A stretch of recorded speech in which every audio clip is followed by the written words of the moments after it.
Good morning. Thank you for joining me for another 5 good minutes with the Word. I'm Barry Bryson, and we're continuing our study of the life and letters of the Apostle Peter. And today we're in Matthew chapter 16, and we're going to begin reading with verse 13. This is Peter's confession, the one that we know really well. It's not quite the complete confession that we heard in John chapter 6. Immediately following the feeding of the 5,000. It's not quite so absolute or thorough as that confession, but this is the one we know the best, and for a good reason, because of the comments that Jesus makes about this confession. We have 3 events right in a row in the Gospel of Matthew. We're going to be talking about Peter's confession, and then when Jesus calls Peter Satan, and then Peter on the Mount of Transfiguration. With James and John and Jesus. All of them remarkable events and teaching moments that Peter is not just a part of. Peter provides the teaching moments, his comments, the things that he says. They are in Caesarea Philippi. Caesarea Philippi is not in Jewish country. Caesarea Philippi would be in modern-day Lebanon. And Jesus has taken his disciples, as he does, at times, out of Judea and Galilee in order to have time with them without interference by the Jewish authorities, where his celebrity is a lot less a factor, so that he can have time with them. Caesarea Philippi is itself significant because it is an area of intense idolatry. There are lots of shrines there, a lot of religious shrines there, and of different religions, different observances. And so he's there in the midst of all these shrines and temples to idolatrous worship. And it is at this place he asks them, "Who do people say that I am, and whom do you say that I am?" So let's read this passage. Matthew chapter 16, verse 13. When Jesus came into the district of Caesarea Philippi, he began asking his disciples, saying, "Who do people say that the Son of Man is?" Began asking. This isn't just a one time. He's questioning them as they walk in the way. And they said, "Some say John the Baptist, others Elijah, but still others Jeremiah or one of the prophets." And he said to them, "But who do you say that I am?" And Simon Peter answered and said, "You are the Christ, the Son of the living God." Jesus answered and said to him, "Blessed are you, Simon, son of John, because flesh and blood did not reveal this to you, but my Father who is in heaven. And I also say to you that you are Peter, and upon this rock I will build my church, and the gates of Hades will not overpower it.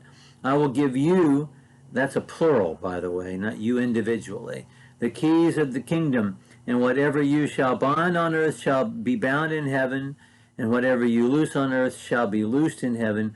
And he warned the disciples that they should tell no one that he was the Christ. Okay. It's an amazing event in a lot of ways. Jesus is wanting to know first if they know the pulse of what's happening, what people are saying about him. That's important for any disciple, any evangelist, anyone who would share the good news of the gospel to know. And then he says, "But whom do you say that I am?" They know clearly what the people are saying and thinking. They've listened, and they report that back. And Peter doesn't hesitate, and he gives the right answer. "You're the Christ, the Son of the living God."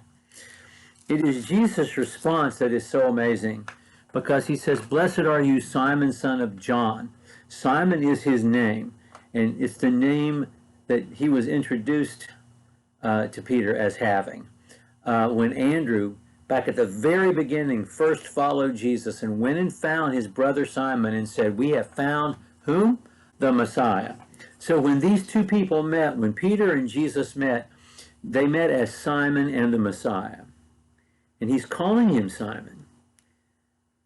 And then he's saying that flesh and blood didn't reveal this to you. And as readers of the gospel, we want to say, excuse me, he was introduced to you as the Messiah. That's what Andrew said when he introduced. Jesus must be saying that your understanding of who I am is deeper than you would have had from the human teachers that you've already been exposed to. Your understanding is God-given at this point. And honestly, his confession in John 6 is evidence that what Jesus is saying is correct. And then he says, you're Peter, you're the rock. That's the name that he gave him back in John 1.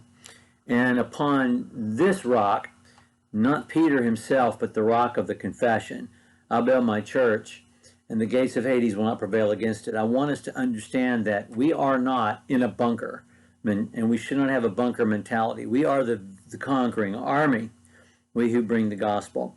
I also want us to notice that he's not singling out Peter as having the keys of the kingdom and being the first pope or whatever. That's not what's happening here. And our translators don't do a very good job of clarifying what Jesus is saying. The things that these apostles are going to bind on earth have already been bound or loosed in heaven. In other words, these men are going to be delivering the binding word of the gospel. The apostolic word will be normative for Christians, for all people from now on. That which has been determined in heaven, they're going to deliver, and it will be established as the word. And they are, as apostles, the conduit of that word. And then he says, don't tell anybody that I'm the Christ. Not yet. Okay. In just a minute in the text, and tomorrow, we'll hear Jesus call Peter a name. And we'll pick up there at verse 21 tomorrow. Thank you for joining me for another 5 good minutes.